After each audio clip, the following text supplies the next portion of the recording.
just got dealt. This isn't a guy who got a lot of minutes, certainly, on the Pacers, but are we going to see a change in his numbers with the shift over to L.A.?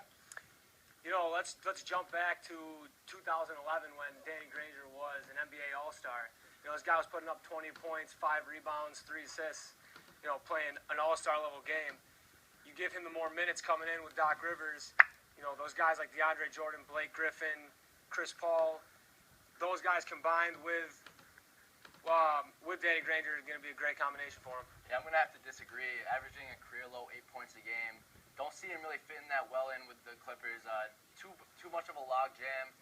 They got Matt Barnes, Jared Dudley. I just don't really see where in fantasy impact he's going to give you enough points. I mean, maybe he'll score 6 points a game, but what's that going to get you in fantasy?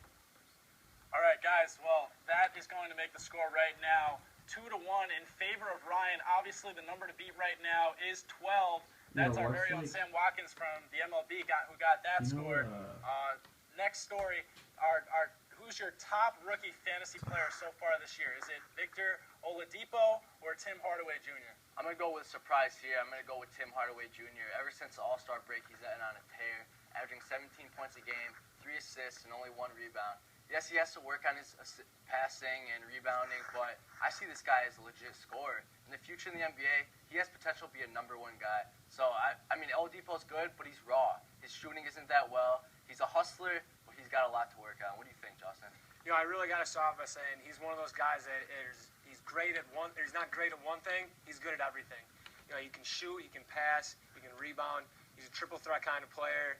And a lot of people don't get it, but he's a great, underrated on-ball defender, which can cause a lot of steals and a lot of transition points. And when he's getting more minutes with 32 minutes a game, he's going to help him a lot. I'm going to have to interject. He's averaging 10 more minutes than Tim Hardaway Jr. I mean, 10 more minutes is a big difference in the NBA. So you could see his numbers averaging up to 5 more points a game. So 10 more minutes is a big deal. You know, I'll give you the 10 points, but I just got to give him more overall credit.